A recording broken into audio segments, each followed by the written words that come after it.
उनका बहुत ज़्यादा पब्लिक अपीयरेंस होता है, उनको नहीं चाहिए। क्यों जिन लोगों का जो लोग प्रमोशन चाहते हैं, वो लोग को प्रेज़ेंस क्यों नहीं चाहिए या विज़िबिलिटी क्यों नहीं चाहिए?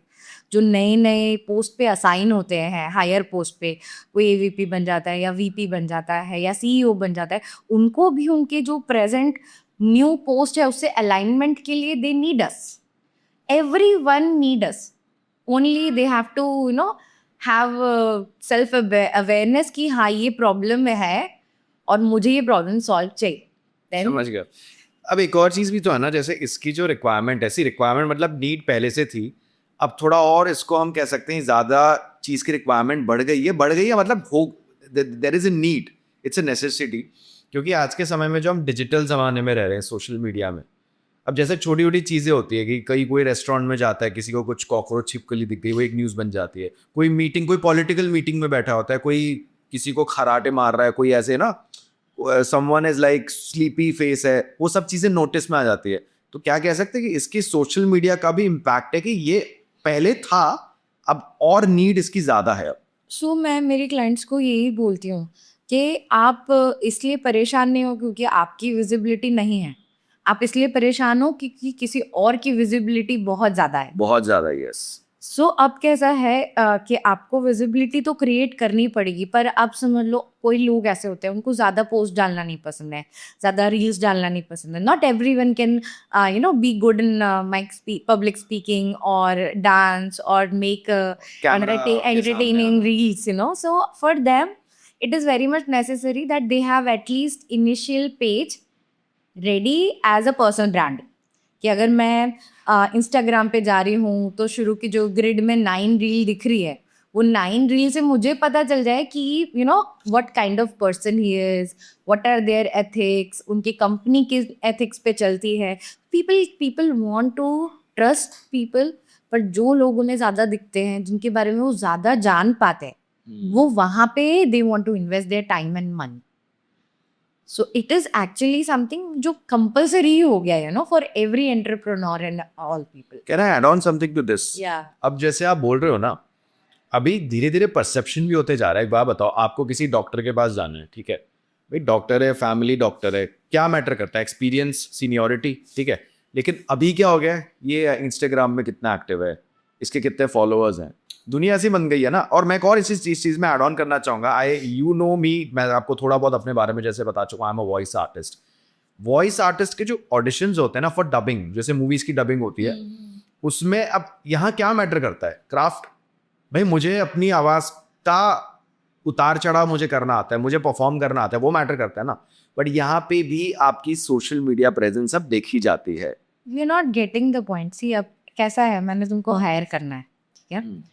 अब मैं चाहूँ तो तुम्हें भी हायर कर सकती हूँ, मैं चाहूँ तो एक तुम्हारे जैसे किसी आर्टिस्ट को भी हायर कर सकती हूँ। पर वो आर्टिस्ट जब उसके पेज पे डालेगा हाँ, कि ये मेरा पीस आने वाला है या ये लॉन्च होने वाला है, तो वहाँ पे अगर 10,000 लोग देख रहे हैं, ठीक है, और तुम्हारे उसमें 1 लाख लोग देख रहे हैं, तुम्हारे में 10,000 देख रहे हैं और उसके उसमें 1 लाख 1 लोग लाख दे रहे हैं, तो वो उन लोगों के ब्रांड को भी एनहांस करता है। It's science and it's calculation. मतलब रीच और इनका इन केस ऑफ ये ऐड ऑन करता है Exactly. Numbers, Add on. Reach and how active you are. Active है। और समझ लो कभी कभी ऐसा होता है, आई हैव ऑडिशन में कितना, एक बार मैं तुम्हें देख पाऊंगी, एक बार मैं तुम्हें सुन पाऊंगी। What if I want to listen to that more? If I want, अब now I have shortlisted 2 candidates, you and someone else. अब तुम चले गए तुम्हारा ऑडिशन देके, I want to know more. अब now I have started scrolling your, अब तुमने उसमें बहुत सारी चीज़ें डाली हुई हैं, ठीक है, और किसी और ने कम डाली हैं, या समझ लो तुमने नहीं डाली हैं, किसी और ने बहुत ज़्यादा अपना कंटेंट डाला हुआ है जो कि एक्चुअल उनकी क्वालिटीज़ को प्रेजेंट भी कर रहा है। ओके, अब उसके बाद अपन एक लेवल और ऊपर जाते हैं। व्हाट इफ उनके इंस्टाग्राम पे जाके मुझे ये पता चलता है that oh wow they have a dog. What if I am a person decision maker and I also like a dog? What if that person have went to the restaurant and he have written my favorite place in the whole wide world? What if that restaurant is something which I also like? आप इस चीज को Admire करते हो, तो ये कैसा है? Now people have a lot of ways to know more about it. पहले हम सिर्फ ऑडिशन या इंटरव्यू लेते थे और हमें डिसाइड करना होता था, अब हमें और जानना है क्योंकि उस चीज़ की अवेलेबिलिटी है. So the more people will know about you, the more clarity you are giving on every social media platform, the higher chances that they are going to go with you. मतलब कुछ ना कुछ डालना चाहिए, बेशक आप selectively डालो, but ये तो मैंने आपको हाँ. खाली एक एग्जाम्पल Overview दिया slide, है. right, हाँ, एग्जैक्टली. बट स्टिल कि क्योंकि विजिबिलिटी बहुत बढ़ गई है तो हमें भी थोड़ा थोड़ा एक्टिव रहना शुरू करना चाहिए. और जितनी भी कम डालो या ज़्यादा डालो, क्लियरिटी, अलाइनमेंट वो करो. इसलिए तो होता है ना, जैसे अभी वाई जो लोगों की जो एंगेजमेंट होती है या जो लोग पोस्ट वगैरह करते हैं, कभी आप देखोगे मूवी स्टार्स के केस में पीआर, मतलब जब मूवी आने वाली होती है तो ये एक्टिविटीज थोड़ी बढ़ जाती है, ठीक है, लेकिन उसमें थोड़ा लोगों का अपना भी ओपिनियन होता है कि यार ठीक है, मुझे सब चीज़ें नहीं डाली. जैसे I saw show when Yami Gautam से I don't want to be that much accessible, so it's her choice कि ठीक है, उसको सब ये चीज़ अपना जिम का रूटीन वगैरह, सुबह कितने बजे उठते हैं, वो सब नहीं डालना, बट एटलीस्ट डालना चाहिए, सिलेक्टिवली डालो आप. अब I always say this to everyone, celebrities को बीच में मत लाओ. वाई? क्योंकि उनका काम है शो बिजनेस का, उनका काम है टैलेंट का. वो चाहे या नहीं चाहे, उनके पीछे तो पेपराजी घूमते ही रहते हैं. घूमते ही रहते हैं. सो यू नेवर नो कि कौन जो है वो खुशी से कर रहा है, कौन जो है वो like they have accepted it as a part of their profession. I really I reserve myself whenever I talk about any celebrities because वो उनकी professional needs है, right. So that is something. But yeah, PR activity is obviously important for everyone. आप awareness फैला सकते हो, आप अपने बारे में आज मैं जो कर रही हूँ, आज मैं मेरे काम के बारे में बता रही हूँ, तो obviously PR activities must, but I don't think कि the way should be judged. Right. तो अच्छा, एक चीज़ ऐसा आपने कहा इट शुड बी जज, वो एक पीआर एक अलग एंगल हो गया. मैं सिंपल एक सवाल पूछता हूँ, जैसे आपके सामने सपोज कोई एंटरप्रेन्योर है, ठीक है, आपके सामने आया है, अब उसमें मल्टीपल चीज़ें तो आप क्या ऑब्जर्व करते हो? मैं थोड़ा जैसे how your observation in as an image consultant, how it works, थोड़ा मैं जानना चाहूँ. So मैं खुद सबको आर्ट ऑफ फर्स्ट इंप्रेशन में ही पढ़ाती हूँ कि विद इन 7 to 10 सेकेंड्स लोग आपको जज कर लेते हैं. वो 7 से 10 सेकेंड में आप शायद गेट खोल के आके बैठते हो या आप रिसेप्शन पे आके पूछते हो कि आपको जिनसे मिलना है. इससे ज़्यादा आप 7 से 10 सेकेंड में नहीं कर सकते. So that is why I have train my mind कि जब मेरे पास कोई क्लाइंट आता है ना, तो मैं खुद को उनको देख के जज करने से रिफ्रेन रखती हूँ. वही जो 7 से 10-20 मिनट का जो 10 मिनट का जो टाइम है, वो मैं उनको थोड़ा सा ओपन करने में यूज़ करती हूँ, उनको थोड़ा सा सेफ प्लेस फील करवाती हूँ. बिकॉज अगर मैंने उनको देख के जज करना है तो मैं आगे की उनकी बातें कैसे सुनूंगी? I want that to be very start very fresh way. तो वो फिर उसके बाद I just make them feel comfortable, welcome, safe, and then I start noticing them. फिर वो जो जो बताते जाते हैं मैं सुनते जाती हूँ. जब बता रहे होते तो आई ऑल्सो नोटिस उनकी बॉडी लैंग्वेज कैसी है एंड क्या बात बोलते टाइम क्या इमोशन रिफ्लेक्ट हो रहे हैं. वो सारी चीज़ों को कंबाइन करके देन आई अंडरस्टैंड कि गैप कहाँ कहाँ है. मतलब ये जो है ना, एक बहुत ही जिस नज़रिए से देखते हैं, it's like a microscopic analysis. आप छोटी छोटी चीज़ें, बिहेवियर कैसा है, पैटर्न कैसा है, माइंडसेट कैसा है, क्या टाइप के कपड़े पहने हुए हैं, जो उनका जॉनरा है, उनको किस तरह से बात करनी चाहिए, किस वर्ड पे ज़्यादा authority, am I going in the right direction? And you're Kind of, little bit. Yeah, you are right, but I don't see what they are right now. Okay.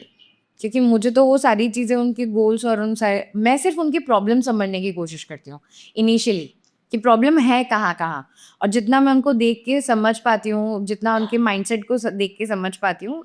कपड़ों का कैसा है, कपड़े तो आप नेक्स्ट उसमें सारा सब हो जाता है. Because not every one know their body shape, right?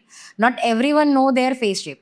99% लोग जो who don't know the science behind clothes, they buy things out of ये मुझे अच्छा लगा.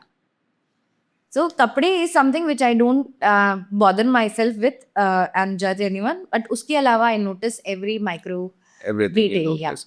Well, image consultants के केस में एक मैंने वर्ड काफ़ी बार सुना हुआ है, that is peak presence blueprint या कुछ लोग यूज़ करते हैं पीक प्रेजेंस फ्रेमवर्क, ये एग्जैक्टली होता क्या है, अगर आप इसको थोड़ा सिंपल शब्दों में समझा सकते हैं? I tell you the whole process कि मतलब Okay. अगर कोई क्लाइंट आता है जिसको कंप्लीट ट्रांसफॉर्मेशन या कंप्लीट एनहांसमेंट प्रोग्राम चाहिए मेरा, तो how we go about it.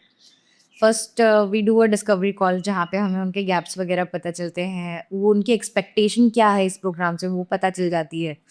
और then I take 3-4 days of time to make a customized plan for them. In between, I also take their personality test because I deal with adults and they have their, different upbringing and settled mind. I try to learn their learning pattern. Then, according to their learning pattern, I make a customized plan. Because सब एक जैसे नहीं learn कर सकते, we have to know more about वो them. Customise तो करना पड़ेगा। Customize करना पड़ेगा. So I do that, and if then I explain them the plan and everything, and they enroll. So then we start with the first session. It is about why, कि क्यों image करना चाहिए, image करने से क्या benefits होंगे या image करने से क्या बेटर होगा मेरी लाइफ में, इमेज में होता क्या क्या है। तो उस सेशन के बाद ना लोगों को बहुत ऐसे इंटरनल शिफ्ट मिलता है कि उन्हें समझ में आता है कि इस चीज़ की इम्पोर्टेंस होती क्या है मार्केट में, या इससे मेरे को कितना ज़्यादा मेरा मैं स्ट्रेस फ्री हो सकता हूँ, या मुझे ज़्यादा रिस्पेक्ट मिल सकती है, या मेरे जो छोटी छोटी बिहेवियर ट्रेड्स हैं वो बेटर हो सकते हैं, या छोटे छोटे जो मोटिव हैं वो पूरे हो सकते हैं।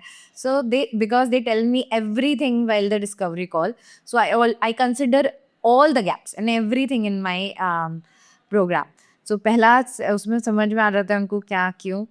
उसके बाद जो सेकंड सेशन होता है मेरा, it is about goal setting. Right now you're sitting in front of me, but where you want to reach after 5 years, where you want to reach after 10 years, 15 साल बाद क्या करना चाहते हो, तो जब लोग उस चीज़ के बारे में हम उन्हें सोचने पे मजबूर करते हैं, तो उनके पास एक बहुत क्लियर रोड मैप होता है। तो सेकंड सेशन में मैं उनको गोल कैसे बनाना है वो भी सिखाती हूँ। एट द सेम टाइम उनके प्रेजेंट प्रोफेशन के हिसाब से उनको बहुत सारे फ्यूचर आइडियाज़ भी देती हूँ। सो दे कैन, अब मेरा काम है उनको आइडियाज़ देना, and then I give them 2 days to fill the form. वो 2 दिन में वो खुद डिसाइड करते हैं कि मुझे 5 साल बाद कहाँ पहुँचना है, 10 साल बाद कहाँ पहुँचना है, 15 साल बाद कहाँ पहुँचना है। इसके बाद हम उनका लाइफस्टाइल क्लिनिक करते हैं। लाइफस्टाइल क्लिनिक में हम बहुत ही सिंपल भाषा में समझाऊंगी। मैं उनसे पूछती हूँ कि आप अपना हफ्ता कैसे स्पेंड करते हो, कितने घंटे क्या करते हो। कुछ लोग सुबह मंदिर जाते हैं, कुछ लोग वॉक पे जाते हैं, कुछ लोग जिम जाते हैं, कुछ लोग एवरी सैटरडे संडे मस्ट वो लोग का बाहर जाना होता है, कुछ लोगों की बिजनेस मीटिंग्स बहुत सारी होती हैं, कुछ लोग इन्वेस्टर्स से मिलते हैं। मोस्टली मैं जिन क्लाइंट्स के साथ डील करती हूँ वो उनका यही रहता है। सो हम ये पता करते हैं कि एक हफ्ते में कितने घंटे तुम कहाँ रहते हो, जिससे हमें ये समझ में आता है कि तुम्हारे वार्डरोब रेशियो क्या होना चाहिए। अब एक बार हमने ये कर लिया